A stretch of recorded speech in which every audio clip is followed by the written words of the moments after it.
Swadikap, good morning, and thank you for joining us on Newsline. We're broadcasting live on NBT Radio Thailand FM 88 and NBT World. Today is Wednesday, October 14th, and my name is Surapan Lautaranarit.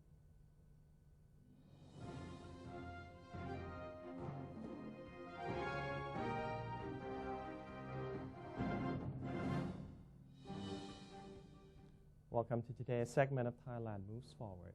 In our first story, the Prime Minister has hosted a reception to celebrate the National Police Day. Prime Minister General Prayut Chan-o-cha chaired the dinner reception to celebrate the 2015 National Police Day at the Royal Thai Police Club in Bangkok. Welcoming the Prime Minister to the event were National Police Chief Police General Jaktip Chaijinda and other senior police officers. The event was also attended by Social Development and Human Security Minister, Police General Adun Sang Sing Keo, who was the former National Police Chief, member of the National Legislative Assembly, Police General Somyot Phumpan Muang, who is also the former police chief, as well as representatives of diplomatic missions and various agencies. In his speech, General Prayut said that the police always play an important role in keeping peace and ensuring safety of the people, while commending them for all endeavors and dedication to the public. The Prime Minister has ridden a bicycle to promote a cycling event that will take place soon in 4 provinces along the Mekong River. Prime Minister General Prayut Chan-o-cha joined in an activity to promote the bicycle race, in which the winner will receive a royally bestowed trophy from His Royal Highness Crown Prince Mahawachiralongkorn.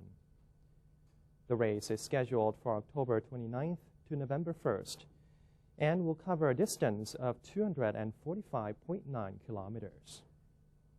4 northeastern provinces, which lie along the Mekong River, will play host to the event. They are Nong Khai, Bungkan, Nakhon Phanom, and Mukdahan. Joining in the activity to promote the event were Tourism and Sports Minister Gopkan Wattanawarangkoon and Minister to the Prime Minister's Office, Mom Luang Panadda Disakun. A meeting of the Cabinet has approved major real estate policies consisting of housing loans and tax reductions for the general public. Minister of Finance Apisak Tanti Warawong announced the Cabinet's decision to approve his ministry's proposal of assistance measures for the real estate sector. The Cabinet has tasked the Government Housing Bank to be in charge of a 10 billion baht fund designed to provide housing loans to the general public ending in December of 2016. In the meantime, Deputy Government Spokesperson Major General Wirachon Sukhontapatipak said the Cabinet also approved a number of infrastructure development projects, as well as an adjustment to the revenue code. First is the matter of infrastructure. 79 projects were approved for road maintenance around the country. The Department of Highways and the Department of Rural Road will be the main agency undertaking this job. The Department of Highways and the Department of Rural Road will be the main agency undertaking this job. The next issue concerns the Revenue Department. Approval for an adjustment to the Revenue Code was given today in the form of tax incentive measures. The Revenue Code adjustment concerned rates for venture capital in new technology-based firms. These incentives are subject to the requirements of the National Science and Technology Development Agency. They aim to support startup firms and small businesses as a way to boost innovation and technological development in the country. Captain Thinapan Nakata has been named Speaker of the National Reform Steering Assembly, or NRSA, during the NRSA's first meeting, which took place on Tuesday. The NRSA convened its first meeting on Tuesday, a day after its members reported in for duty, with the selection of a speaker and 2 deputy speakers being the main agenda. The NRSA's most senior member, Chai Chit-chop, served as the acting chairperson for Tuesday's sitting.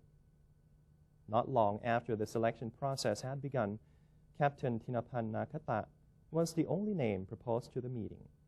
And with no objections, members of the NRSA voted to have Captain Thinapan sit as the Assembly Speaker. The meeting also appointed Mr. Alongkorn Polabut as First Deputy Speaker and Ms. Walailaksi Arun as Second Deputy Speaker. The National Anti-Corruption Commission, or NACC, on Tuesday released a list of assets and liabilities of the Prayut Chan-o-cha cabinet. The richest minister is Minister of Finance Apisak Tanti Warawong, with over 394 million baht in debt-free assets. The assets of Deputy Prime Minister General Thanasak Patima Prakon are worth 184 million baht, and the assets of Minister of Information and Communication Technology Uttama Sawanayon are worth 171 million baht. Meanwhile, Deputy Prime Minister Somkit Jatusi Pitak has 146 million baht in debt-free assets. Deputy Minister of Transport Omsin Chiwapruk has 70 million baht in assets. The assets of Minister of Energy General Anantapon Kanjanarat are valued at 48 million baht, and the assets of Deputy Minister of Commerce Surit Mesinsi are worth 106 million baht. Shoppers have continued visiting the special market organized by the government to promote Thai SME products.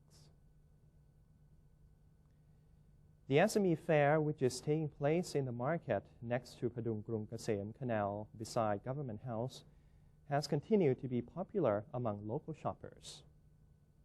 People began visiting the market from its opening hour of 10 a.m. to select their favorite items, such as instant food and snacks, as well as herbal products.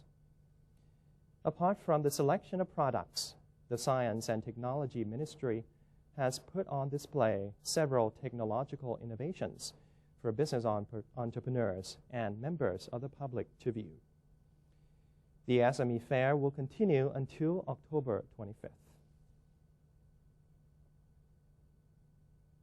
The government has been issuing a number of measures to stimulate domestic economy, which has recently been impacted by external factors, especially the global economic slowdown.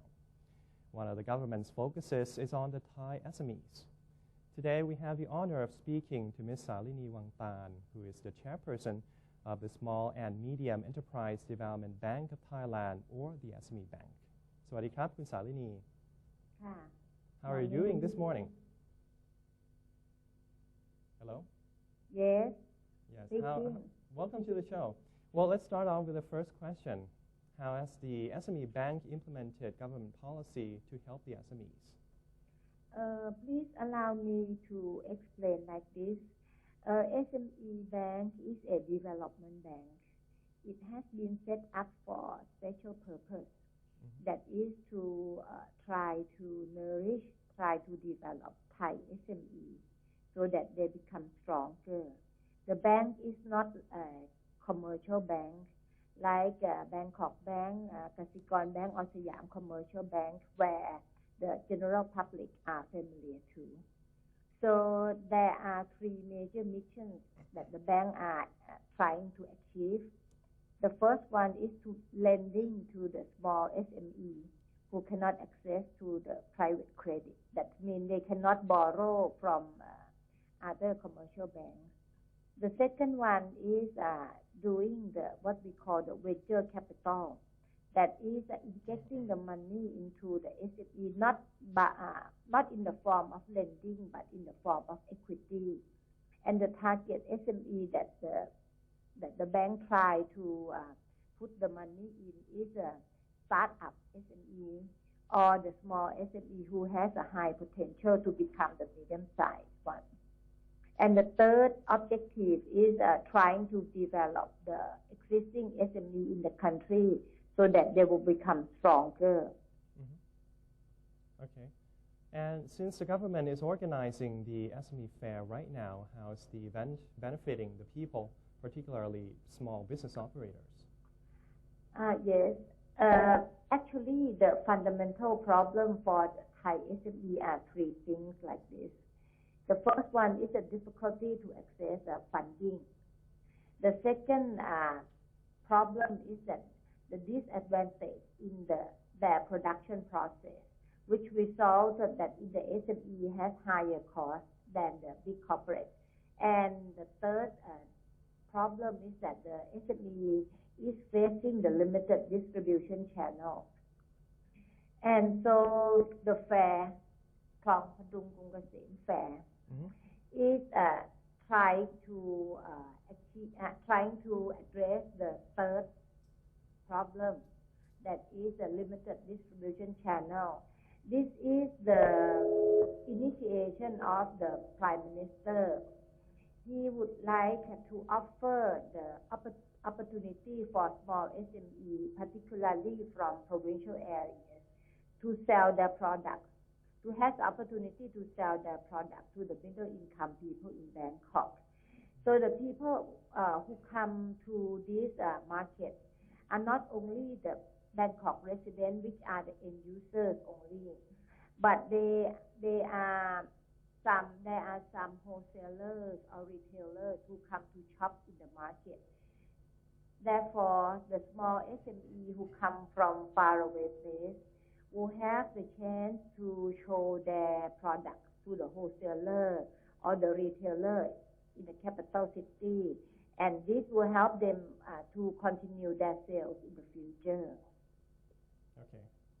And lastly, could you talk about the SME bank's low interest loans and what is required for loan approval?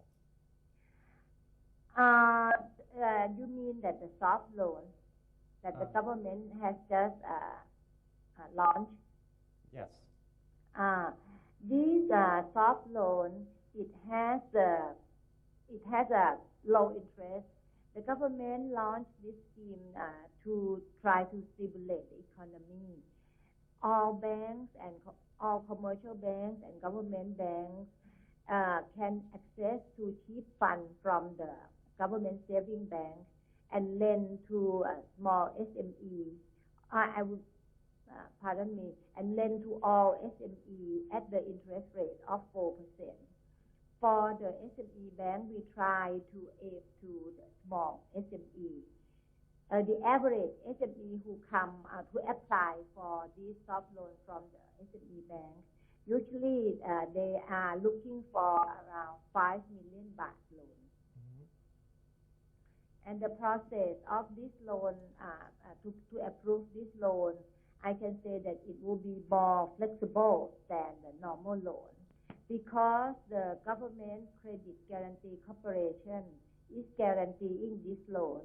So it makes the bank easier to lend this loan than the normal one. Okay. And that's in line with the government's policy to distribute, to increase people's access to funds, right? Yes.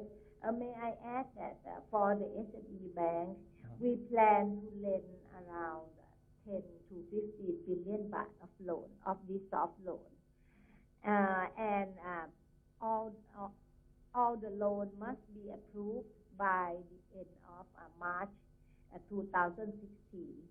That is the ending period of the loan, so it must be fair. It is a first come, first serve basis. Any bank who come to the government saving bank first will get the loan.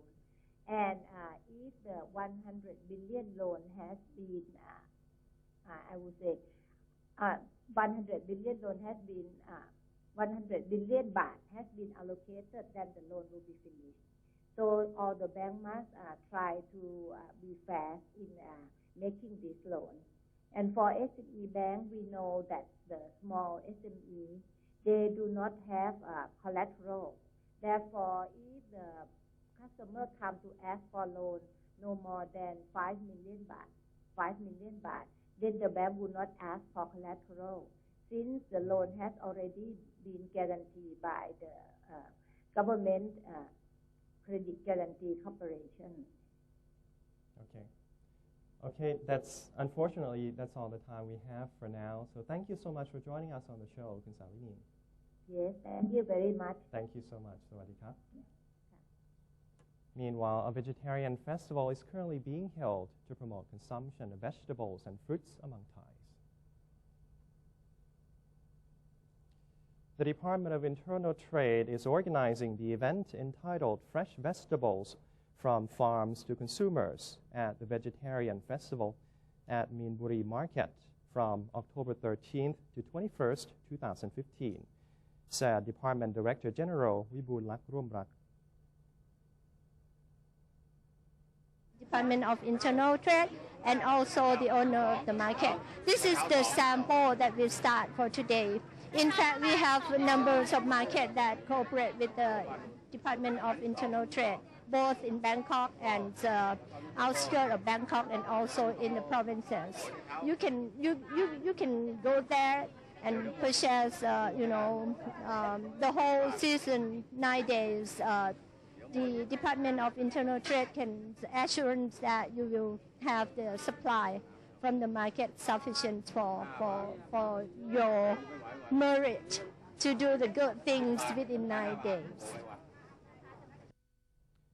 Quality vegetables and fruits, the prices of which usually increase due to surges in their consumption during this time of year, are being offered at reasonable prices to consumers at this festival.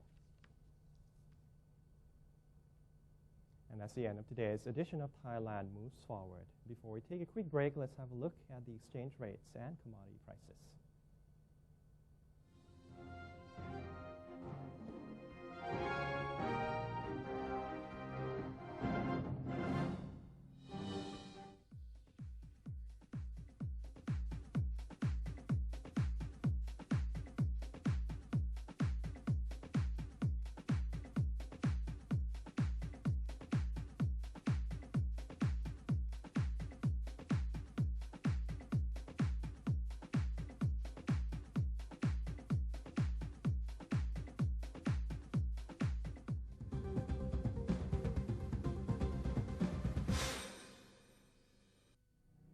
To maintain a strong nation, Thailand is promoting 12 core values for the good of the people.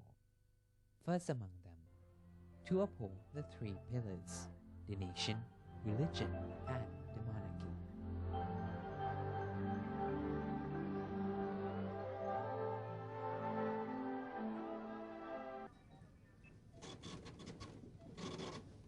How could you do that to me? Stop it! Don't you get it?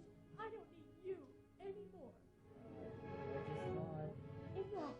We're through. There's someone else in my life. Say no to the past. Bring your own bag.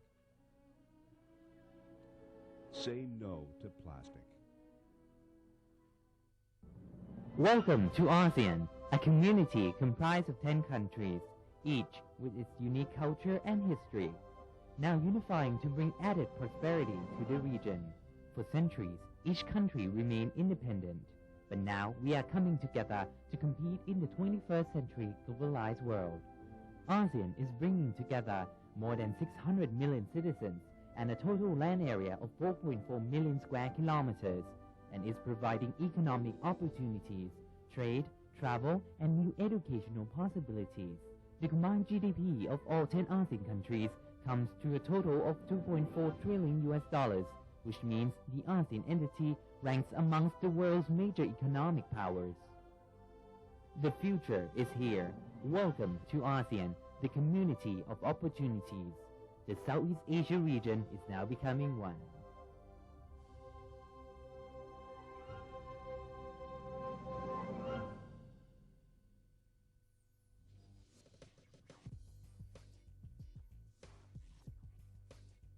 Multiple perspectives, insightful commentary on Thailand with The Insider every Sunday morning at 10:30 on NBT and NBT World. ASEAN Economic Community, having the same hopes and mutual intentions to create sustainable growth and permanent economic progress. within the framework of the ASEAN Comprehensive Investment Agreement. The ACIA exists to facilitate trade and commerce between member nations, as well as to improve quality of people's lives. One vision, one identity, one community.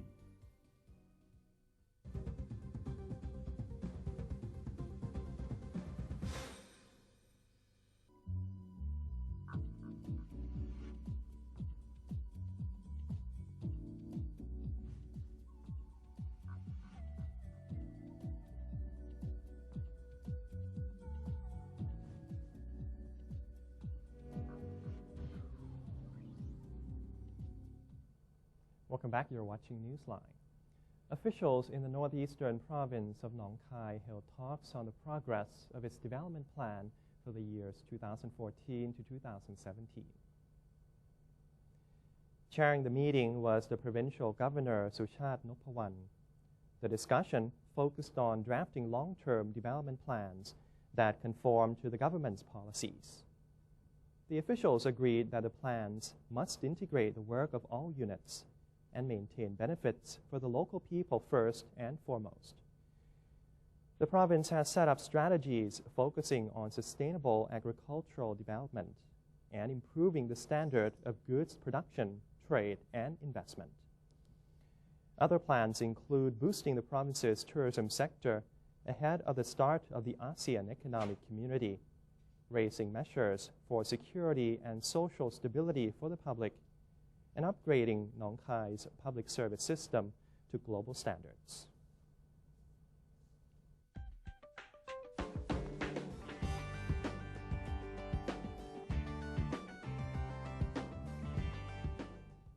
Onto the global front, a major storm hit the Romanian village of Corbu, causing severe flooding and damaging many homes and vehicles. The water level of a nearby lake broke part of a dam, leading to the flooding of several roads, the railway line, and the village itself. Some 20 homes were flooded, and around 100 were left damaged. Firefighters rescued 25 people, including an 86-year-old woman who was trapped in her home.